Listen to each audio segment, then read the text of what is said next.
I'm Clinton. And welcome to BlackLantic. We are a primarily Black, Atlantic-centric podcast, website, and media channel with the goal of bringing Canadian East Coast voices to the world.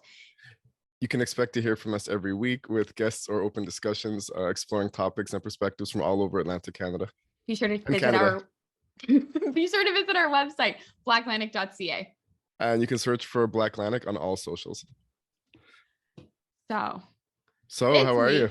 Well, you know how I am, because my whole mental place of this week is, when this is airing, I should be actually actively hanging out with you while this is airing. That's the plan. So you're going to be trying to do a round 2 of your March New Brunswick trip to get stuff done out here. Yes. Round 1 didn't go so well, did it? Round 1 there was just too much going on between COVID and my mom's nursing home not being open. And so this time I've tested recently. I am back to showing as a negative. I have another test for Saturday. I masked at the concert. I'm a mask at the club. I'm pulling up. The plane is booked and ready, and I'm seeing you first when I am at my safest, and then we will see what happens. That works for me. Yeah. So Yes. If things go well, the next few episodes, people will be watching. For the few but growing watchers that we have on YouTube, we're going to be recording in person. So hopefully we'll get that live dynamic going on. Yeah, and some cool, hopefully TikTok content, Instagram reels. Our one reel in person had over 1,000 views, so we need to be making more in-person content, clearly. Yep. Yeah, absolutely. And okay, hello. I'm sure you're all staring at the other face on the screen. So without further ado. Yes, let me introduce you to our guest this week, Alisha McManus. So she is originally from New Brunswick, but now lives in Red Deer, Alberta. I had a very lovely conversation with her a few weeks ago where I learned so many cool and interesting things about her, including different jobs that she's had. But right now she is a female entrepreneur starting a lifestyle coach business. And I will make the joke to identify the elephant in the room, because if you are watching this in video, which we think that you should be watching our video content as well and listening to the audio, Alisha may look like our first ever white guest. And I would like to tell you, you are incorrect, that Alisha is a Black woman. She identifies as Black. She's got Black in her blood. And we were very excited to talk to her about how that experience is different to our light skin experience, and even much more different to a dark skin experience, especially, in the various provinces that you've lived in. Alisha, how are you today? I'm so excited. Well, we've been Clint and I've, chatted a little bit when I think he posted his first blog, and you and I have reached out, and I'm really excited to be here, and nervous a little bit, to be honest, because this isn't something that I talk about openly, publicly to people, because I struggle with it a lot. Well, I think we both understand at least some of the struggle. I'm happy to be very loud about it to make white people uncomfortable. That's part of my secret endeavor, is if you're not uncomfortable, you're not growing. We're really happy to have you on. And of course, if we ask any questions you're not comfortable with, or there's anything you don't want to talk about, we will not be offended. We're not trying to mine your trauma at all. But I do think that your experience is super cool and super different from ours, despite the similarities you think we would share. Yeah.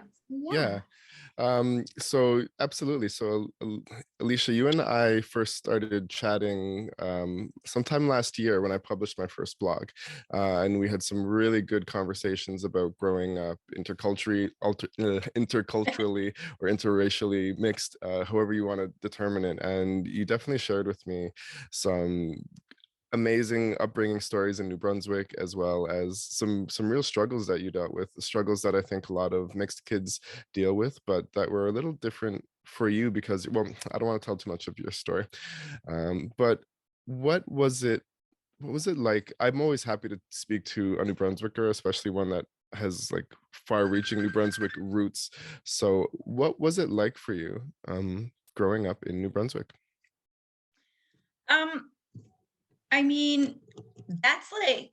My family's there. We were a really big family, very close family. And when I'm saying family, I'm talking about, so my mother's Black and my father's white. And I didn't actually really know my biological father growing up until I was 12. So I grew up with my Black family. And I was telling Hillary actually that almost everyone in my family is with somebody that's white. Like every single person is with somebody that's white, except my auntie that moved out to the States. But um, the interesting thing is that because I didn't recognize it then, but now looking back, I was just told that I was Black. Just like you're Black and that's it, you know? So I didn't really know anything different. It didn't click in for me that I was like, that this is different than the rest of my cousins, because most of them are a lot darker than me. Um, but yeah, we were a big family. Like it was good. And my grandparents, when they were around, like my grandmother used to take me out of school to take me to Prude so that we could learn about our Black history. And yeah, that was it meant a lot to me. Like it was important to me to embrace sort of that Blackness, right? Like my grandparents always told us, you have to be proud of where you came from and who you are. And yeah, I never really struggled with it until I got older, I guess, with the fact of like, am I Black? Am I white? How do I be both? How do I be more of one or more of the other? Absolutely. Now, where did this big family grow up in? Any listener who knows what Prude is will know by now, but where in New Brunswick was this? St. John. Absolutely. Um, so school, what your school experience, experiences with friends, growing up in St. John, what was that like? Um, I mean, I If you feel always went to, comfortable talking about it. no, I do. I always went to school. I mean, most of the schools are predominantly white there. So I grew up with like a lot of white kids as well. And even though I present this way, like I present as a white person, I was still the token Black friend a lot of times. And I'm sure that one or both of you have experienced this at one point or another. Um, and actually, so actually, it's important for me to tell this story. So I had a really good friend in middle school. I was telling Hillary this, actually, a white friend. Again, most of my friends were. Um, and when we were about, yeah, we must have been like 12 or 13. Um, she went to the movies with one of my cousins, who is my Black cousin and is like, it's obvious he's very dark. So they went to the movies, and her father knew that she was going on a date. I mean, my God, you're 12 or 13, so whatever you want to call a date then. But he knew that. And after the movie was finished, she went outside, and her father pulled up and saw my cousin and lost his mind. And she said, "Well, Dad, you knew I was going on this date." And he said, "Yeah, but you didn't tell me it was a Black boy." Mhm. And went home, made her take down all of her of Tyrese and Usher, and like, because that's where we were at that time. Made her like tear down all of the posters. And I remember her calling me, and she was so confused. She was like, "I don't understand why this is happening." And I was like, "Well, your dad knows that I'm Black, right? Like my mom's been over to the house." And she said that when she asked her father, like, "Well, Dad, like, I don't understand what's going on." Like Alicia and Joel. So at the time, my boyfriend the person that I was with, he was Black as well. And she said, "Well, Alicia and Joel come over all the time." And he said, "Yeah, but they're doing it the right way." And like, this is like a 12, like, it was the first time that I went, damn, like I actually recognized that I was different, and my life is probably going to be a lot more different than like that of my darker cousins. And yeah, it was really, really weird to wrap my head around that. So I was like, oh my God, like this is real. Like racism is real. Yeah. So what, sorry, go ahead, Hillary. No, I wanted to comment on, and I don't want to spoil too much, but I also like I hope to have a conversation with you and several other people specific to the light skin experience. But I find that that's so important because like that phrase of doing it the right way makes it sound like two Black people should be together, and yet you're white enough to hang out and be friends with this person, but in terms of like relationships and love and maybe even though I assume that mentality would be inappropriate for that age, the like projection of like procreation and relationships, it's okay if it's Black and it's together and we keep that in one segregated bubble. Yeah. But in terms of friendships, she's white enough that she can hang out and the mom can come inside because it's not the same. And I feel that frustration. Like I feel it differently because it's been trying to change to fit in versus other people just ascribing to you, oh, you're white enough to hang out, but you're allowed to only date these people, but someone else telling you that. To me, it's like disgusting and mind-boggling at the same time. Yeah, to say the least. I've had experiences like that growing up in my teen years, at least probably more times than I can count on one hand. My brothers had some horrible experiences with that, and it's quite common, actually. It's hearing the father say that is sort of reflective of the statement that we've heard before. Well, you see, there's Black people, and then there's, you know what, N-words. So I really heard that being said by the father on that day. So that was the day that you had sort of a realization that life may be a little bit different for you, and you became a little bit more aware of your family's culture and background. Did you go around any differently after that? Were you more cautious? Did this start a bit of the self-consciousness, perhaps, or no? It probably did, but I'm sometimes the type of person that like, oh, okay, you're telling me this can't be, well, I'm going to tell you that I can do it. And so I started to embrace myself, like I started to embrace it a little bit more, but I was like always on edge and always, I just assumed that every white person was racist after that. Like they were secretly racist, and even though I didn't say that out loud, I would be thinking it in my head. Like, You're trying to protect yourself. yeah, just like that constant, like, are you secretly racist? And I actually started trying to, and I hate even using this phrase, but prove my blackness more after. Like I wanted people to know that like when I walk in the room, you need to know that I'm Black. And if you have something to say it right now to my face, sort of a thing, right? Yeah. Yeah. But I do think that that's where it sort of started. That's where it started To affect you more. to affect me a lot more. Yeah. Yeah. We all have those that moment. I was going to say, it's funny though when you think about it, because in now 2022, we're sort of really jamming down white people's throats the idea of you are all racist. You just don't even know. And you're trying to protect yourself this many years ago by being like, I think you all secretly call me the N-word in your head. And now we're like, look at all of the ways you are white supremacists in society through capitalism. That's like every third TikTok I see. And I welcome that narrative aggressively. I think it's great.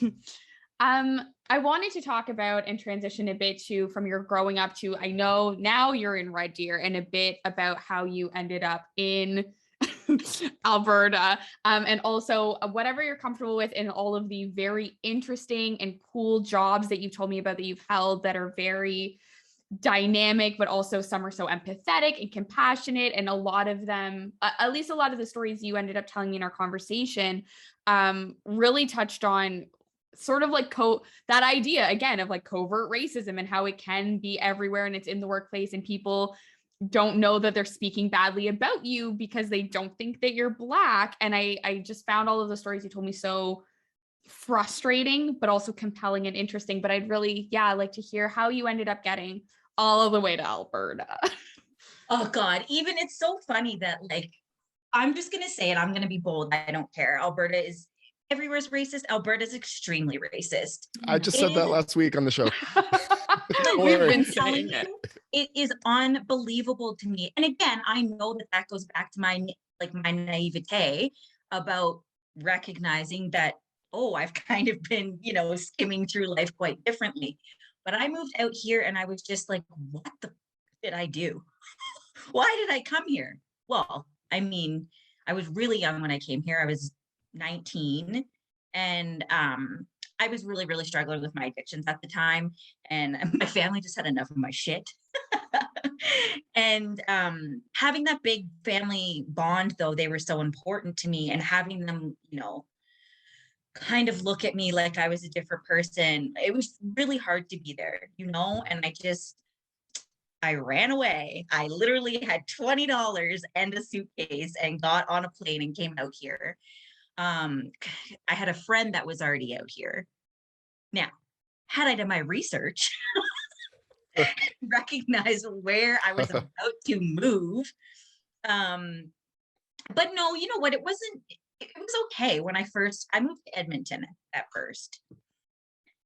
Edmonton's a nice mixing pot. You know what I'm saying? And it was actually really interesting to me because I felt like, oh my God, there's more Black people around, you know, like I felt like this is cool. So it really wasn't, yeah, it was exciting at first. I mean, it's a big city, well, bigger when you're from St. John. Edmonton seems big. But it was okay. And then I actually, something you just said, Clinton, like there's Black people and then there's the N-word. So I got married when I was 24, really quickly, like very, very quickly. We hadn't even been together for a year. And I married this person. I think again, I had just like left the sex industry at that point, and I was kind of just like looking for anyone who wouldn't judge me for being that, having been my experience for quite a few years. But we actually, so he was, I have to be careful about what I say here. He was affiliated with people that like to ride bikes, motorcycles. I think anyone listening already gets what you're trying to say. I think so. Okay. Yeah. So again, there was my naivete, like thinking like, what? Alisha, with the decisions you are making in life right now. But anyway, we got married. We were at their hangout spot one afternoon. And one of the guys that was there, who I actually really, really enjoyed, like he was in my home. We went out on vacations and stuff together. He was white, an old French guy. And he was telling a story and said something about like, oh, those, like, insert derogatory racist term here. And I looked at him and I was like, what did you just say? And he looked around and he was like, well, Lenny's not here. Now, Lenny was a Black man that was allowed in this hangout spot. Okay. And I said, I don't care if he's not here. And then it like dawned on me again, like, oh, he thinks he's in a room full of white people right now. And I looked at him and I said, you know, I'm not that I need to say this, because that's so frustrating too. Like, I need to just add that in right now. The fact that I have to say I'm Black, you shouldn't say that. You just shouldn't say it. It doesn't matter if someone's in the room or not, you know? Yeah. But yeah, I looked at him and I said, like, I'm Black. And he said, yeah, but you don't look like you are, so that's okay. And I was just like, you think that you're giving me a compliment right now, but you're not.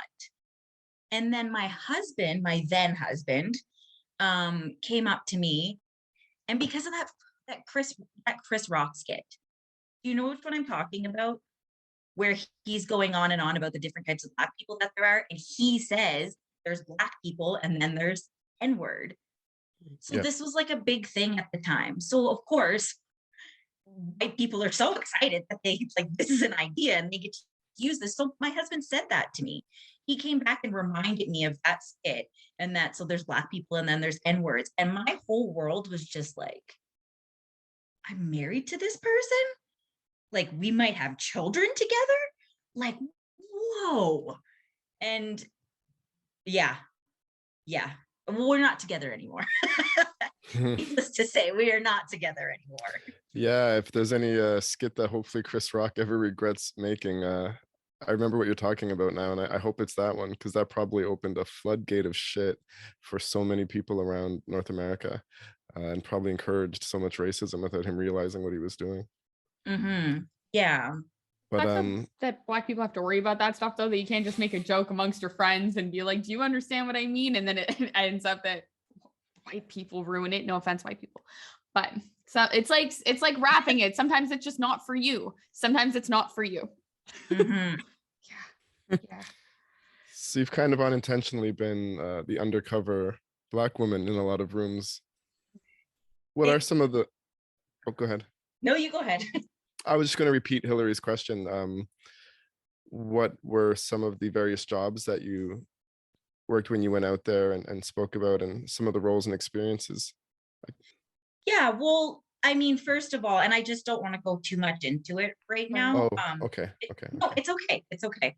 The very first, well, it was a Moxie's, I guess. Moxie's was the first job I got. I had it for 2 days. It wasn't for me. But I saw an ad in the newspaper that said make $4,000 to $5,000 a week, all for an interview. And this was like the time when it was like booming out here in Alberta, when everyone wanted to come out here because there was money. So I thought, oh, okay, well, I'll call and I'll answer this ad.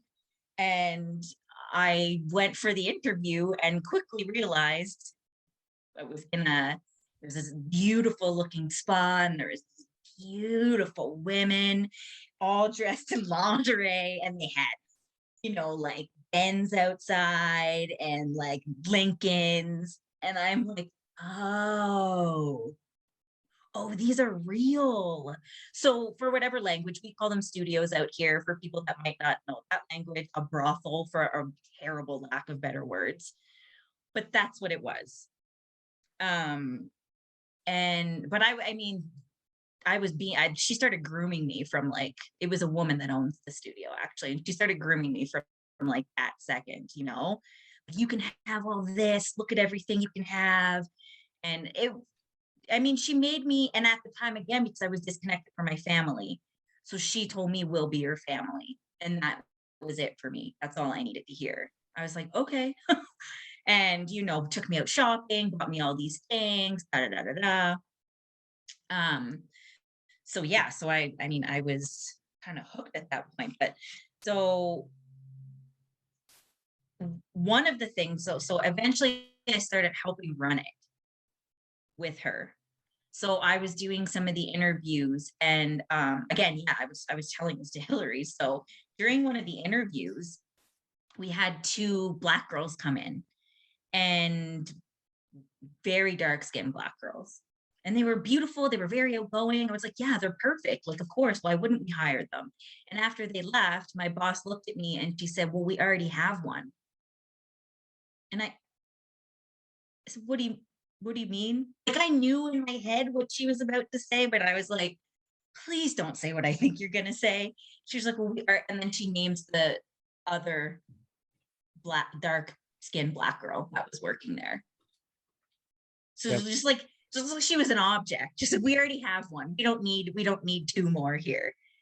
And I was like, oh my God. Like, it's just like this continuous, well, there was a lot of racism that was experienced there. And the other thing that I was saying to Hillary is, they would say to me, like, oh my God, like, you're so gorgeous, you can't be white. Like, you look like you're mixed with something. And I said, well, I am. Good for you. But they would say, they don't say that though. So when the men would call and they would ask for descriptions of the women that were working that day, it was very detailed description. But they told me, don't put that you're Black in your description. Say something else. So like, maybe say you're Brazilian or something that's more palatable and more, more palatable to people, if that makes sense. The comment I made when you told me originally was that it feels like such a missed opportunity to not fetishize Black women, because that's all people seem to do. But then you very graciously pointed out the like competition feelings and maybe jealousy. And so it's slightly understandable. And at the same time, I'm like, I feel like that was a missed opportunity for Alberta and their dollars. Like, say that you have 2 Black Negro women ready to put it down, and the money would come running instead of like lying. But you know what? And I told you too, that she wasn't even allowed to physically just be in the studio like the rest of us. She was on call. Yes. Like she was not allowed to come in. She was only allowed to come in if she got a booking. Yeah. That's this is in 2000. 2008 or 2007, 2008 anyway, too. Like it wasn't that long ago, you know? Yeah, that's not good. No. Mm-mm. Did you want to highlight any of the opportunities though that got you to closer to the job opportunity and the job that you're doing now before I ask you some questions about being white passing?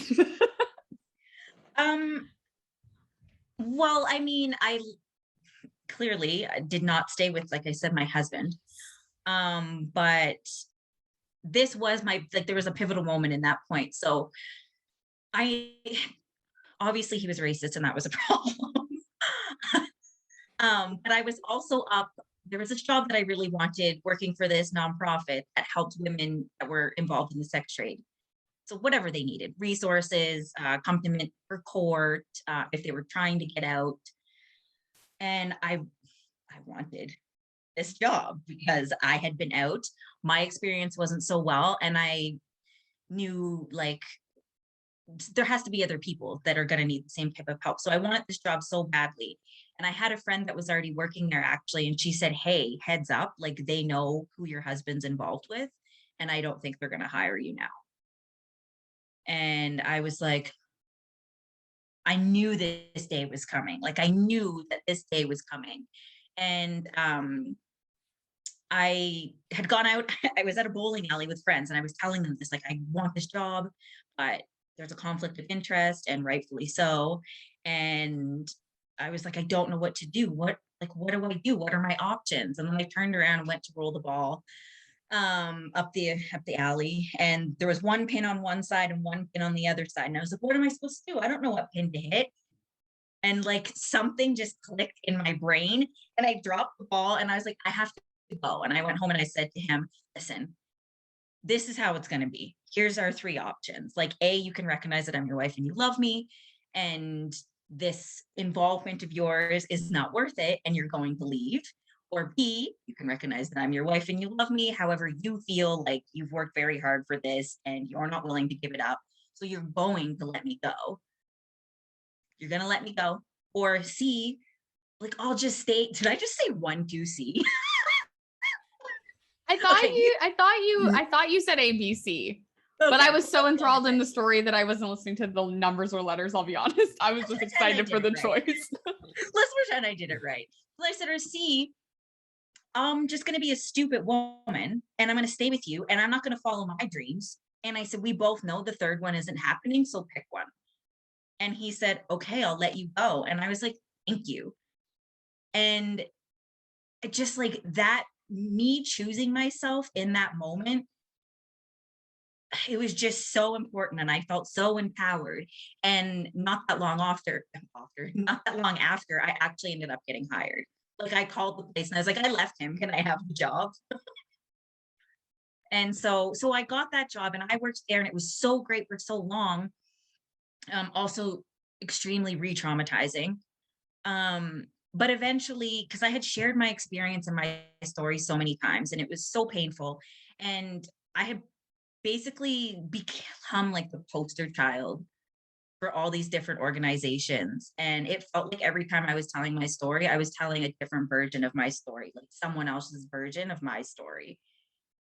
And and I couldn't do it. I couldn't do it anymore. I was like, this is bullshit. I don't want to keep talking about this anymore. I want to continue. I want to move on. I want to do better things. I don't want to be someone else's poster child.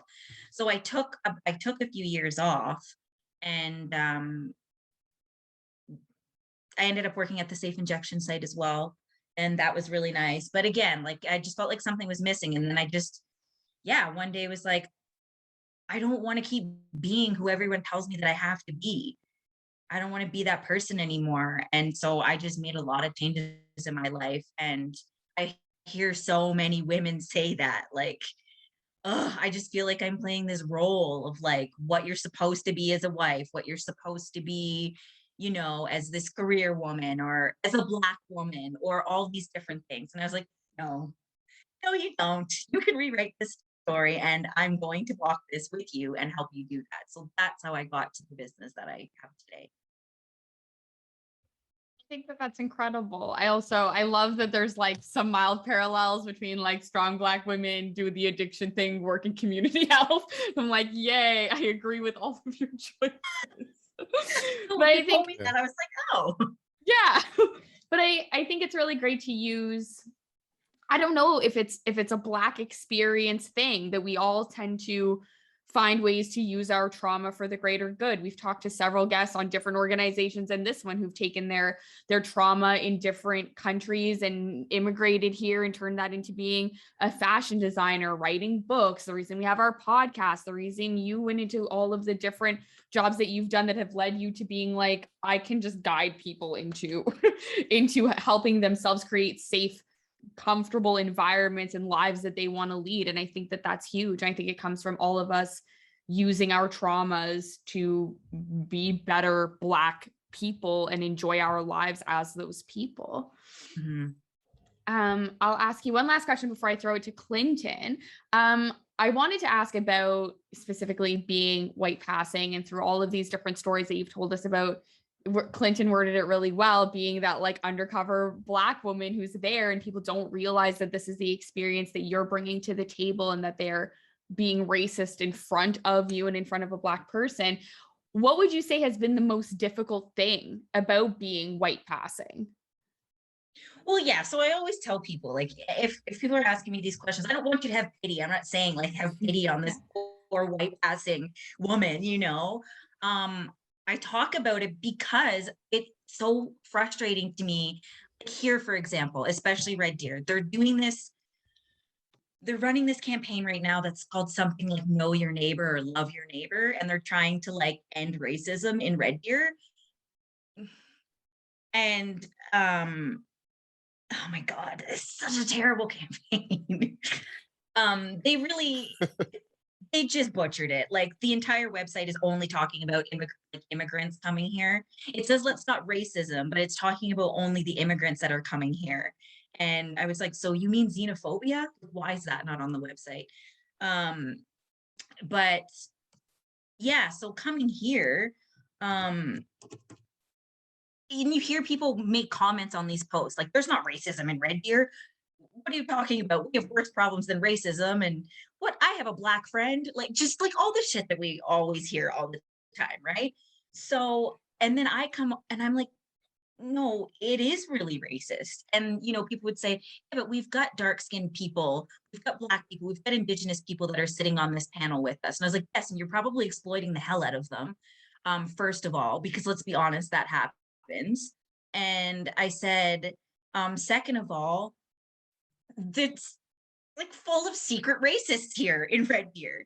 Like, sure, you white people got together and thought you were gonna do some great campaign and save the world and look good, so that because we're actually rated really badly right now for racism, and so I think they're trying to like do something about that.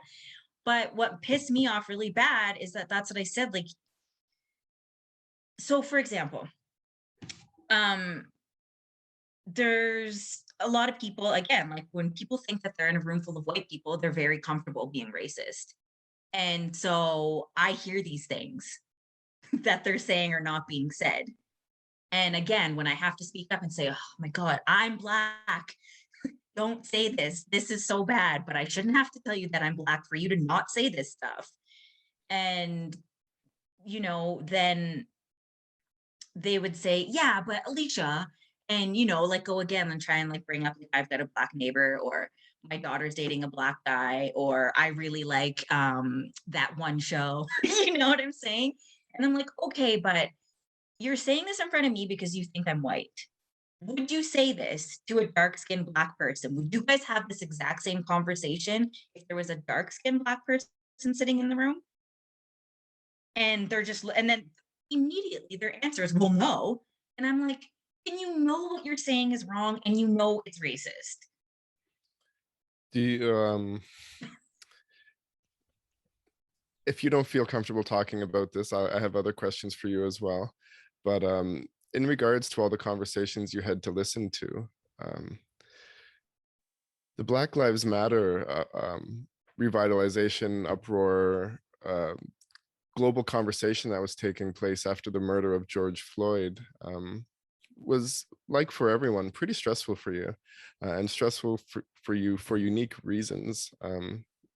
The partially the exact reasons we're talking about right now. You being the white passing, I guess is the term we're using, person in a room full of white people, while all these conversations about race are taking place every single day for like 6 to 9 months, without like um not incarcerating, without getting yourself into too much trouble. Like what was that year like for you?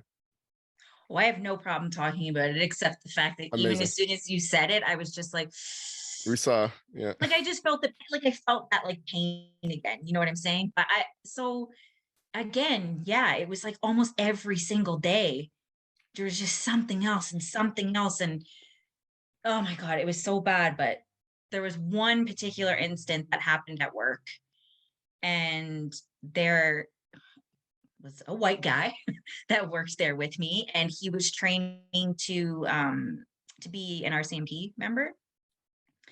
And him and another white security guard came in.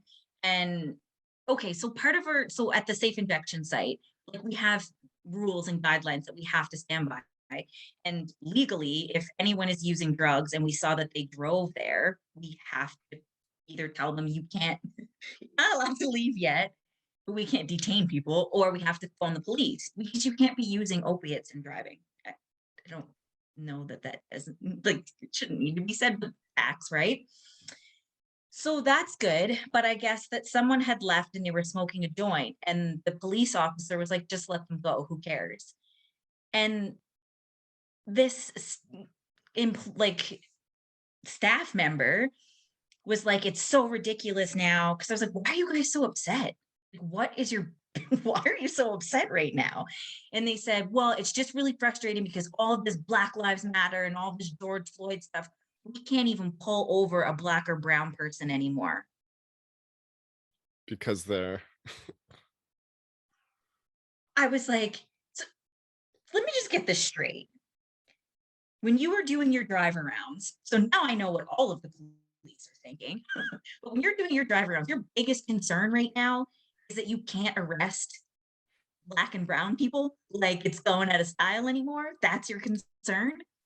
and also it was because I think you had said that they said because now they can just play the race card, or they're just going to pull the race card.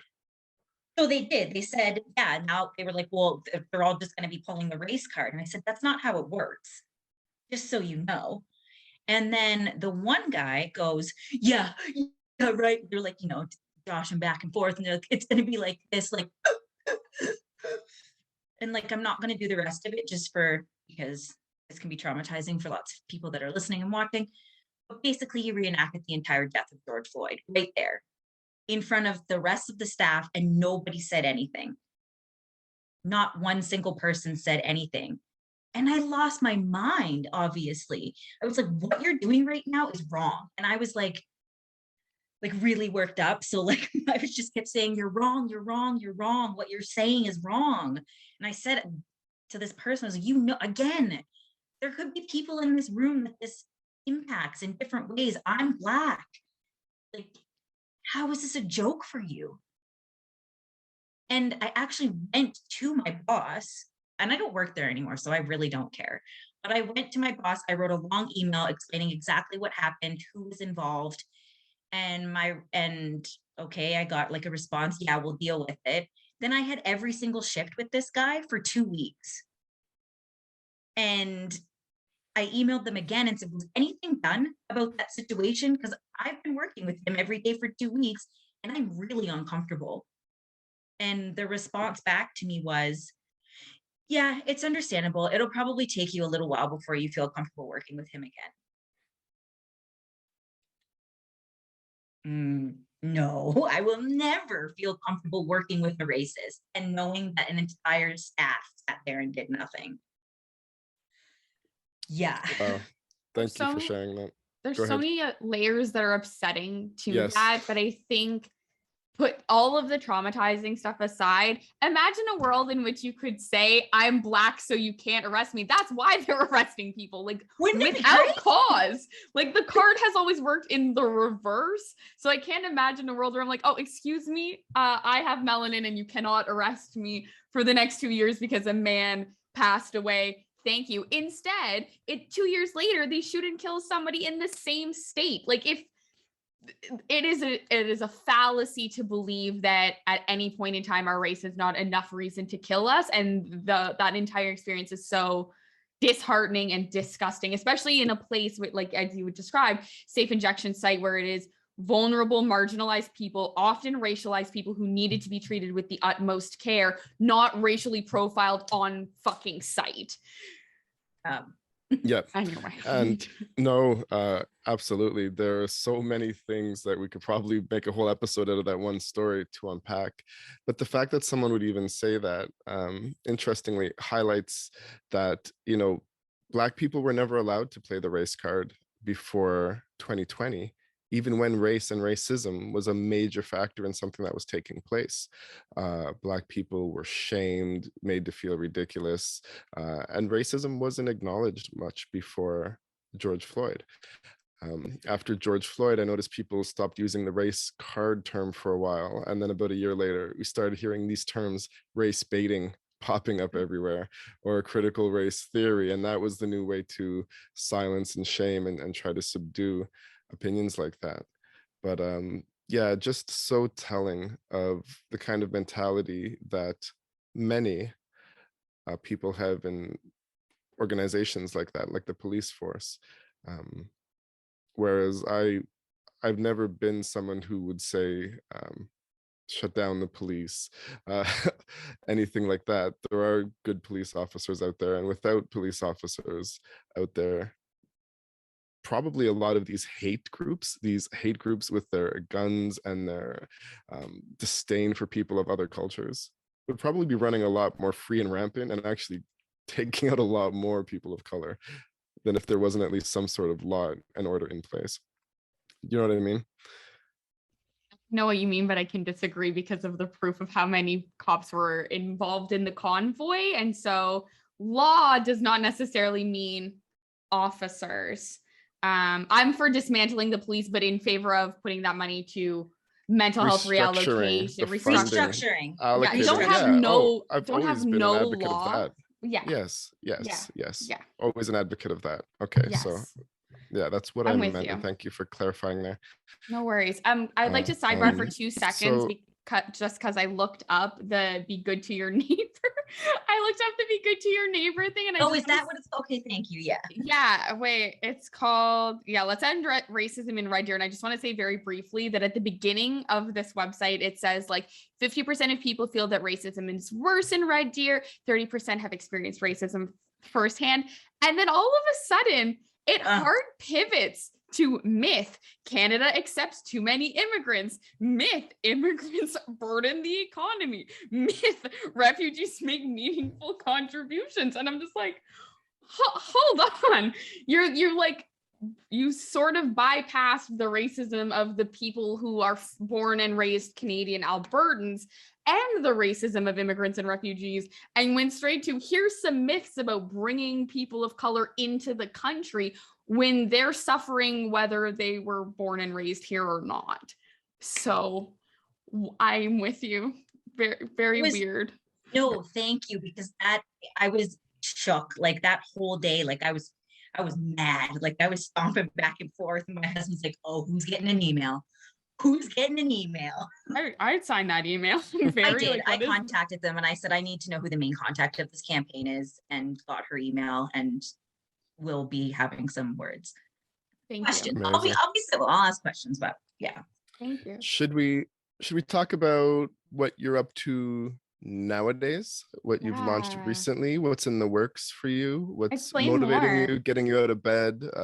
We've seen new projects coming out of the WordWork from your social channels. What's Alisha doing nowadays? Yeah, so just like I was saying earlier, I wanted to launch this business for a really long time, but life just got in the way, as it does. And I was actually in the middle of launching this when my little brother passed away last year.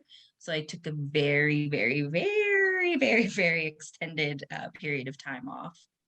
And actually, I drank heavy for the first 4 months after he passed away. And that was kind of like another wake up call for me, because I was like, oh my God, I don't want to be this person. I don't want to go down this road. I don't want to be this person. I have to change this narrative. Like, I have to change this. I have to take it into my own hands. And I decided to stop drinking. So was able to get a clear head. And I was like, I'm launching this business. Like, I'm doing it. I'm watching all these other women do it right now during a pandemic. Like, they're doing it, so why can't I? And yeah, so I just started working with my branding and marketing strategist. And I said, I actually don't want to be called a coach. I don't like that word. I don't like life coach. And there is a big reason for that, actually. The life coaching realm and like the spiritual, holistic realm, there's a lot of racism that goes on in there. Oh. And like not being trauma informed, not knowing, do you know what I'm saying? Like, you can't just law of attraction shit into your life if different people have different experiences in life. And I just think like a lot of it discredits, well, what people of color go through. And, you know, so I say consultant, and like, I'm a lifestyle consultant. And why is that? Because there's no formula. There's no algorithm that works for everybody. Everyone's got different shit going on. So I said, I'm a consultant. Like, you come to me, tell me what your issues are, tell me what your goals are, and let's see how I can help you get there a little bit quicker. And the other thing too, and Hillary and I talked about it actually, was that a lot of times when I seek out help for different things, like if I want to go to a support group, or if I am looking for a coach or something, do you know what questions go through my head first? Oh my God, what if this person's racist? Instantly. Or before I walk into any kind of like situation where I know there's going to be people that I've never met, like, I get terrified that I'm going to walk in and it's going to be people, because it comes up. It literally comes up like once or twice a day, every day. And you're like, I thought we were all here to get help. Why are you guys like, what is going on right now? And just not being informed of like the Black experience at all. And I noticed that when I did find people that were Black, or even about Black or Indigenous, I felt more heard when I was with them. So I was like, there's probably other people that are feeling that way that are out there. So like, I'm going to do this and cater it to what I know I need and what my people need, you know, not just rich white girls, which I am probably going to get so much flack for saying this, but I don't care. Don't worry about it. Don't worry about it. No I'm on holds your barred side here on the show. Yeah, we say anything open freely. Yeah. Let people deal with it. Speak your truth. Yeah. You know? Well, we're really, really excited to see what happens with this business and where you take all of that. I think that it's really nice and refreshing to meet someone as empathetic and kind and compassionate and friendly and funny. And I also love the phrasing of consultant, because coaching sounds like you're going to tell me how to better my life. And I think that is false advertising. It's nice to hear like, I have some ideas, and if you're looking for guidance, we can work together, consult, and see where I can take you. And hopefully it's somewhere successful. And I believe that you can do that. And I'm really excited for this next chapter in your life. Thanks. Yeah, totally. So Alisha, if people want to learn more about you, contact you, check you out, where can they find you? You can just follow me on Instagram right now. So it's Alisha with an A, but Alisha.with.n. Okay, absolutely. We'll be tagging you in our posts. We'll tag you in the stuff. Perfect. And to all of our, thank you so much for coming on the show today. Yeah, you're a very interesting person. I think we'll be talking to you again in the future down the road. And to everyone who's listening, big shout out to everyone who makes it to the end here, the real troopers. Make sure you follow us on all our socials. Click a follow and like us for sure, whatever podcast channel you're listening to. If you're looking to find me, you can always contact me on Instagram as well. Just look for Clinton Davis. And Hillary. Crapberry, what's poppin'?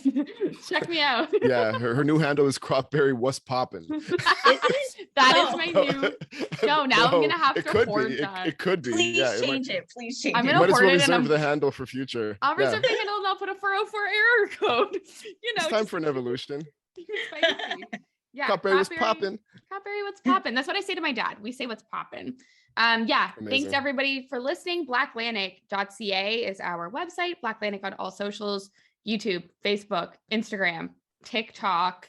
We have a GoFundMe. Thank you, Alisha. What am I forgetting? Oh, thanks CHMA FM for streaming us every Sunday at 8 through Sackville. And if you're listening to this, hopefully I am sitting on the property right now recording more cool content with Clinton. And that's an episode. All right. Yeah. Any final thoughts, Alisha? No, just thank you for having me. And yeah, I'm sure we will be in touch a lot more in the future for sure. Awesome. Sounds great. All right. Bye, everyone. Peace.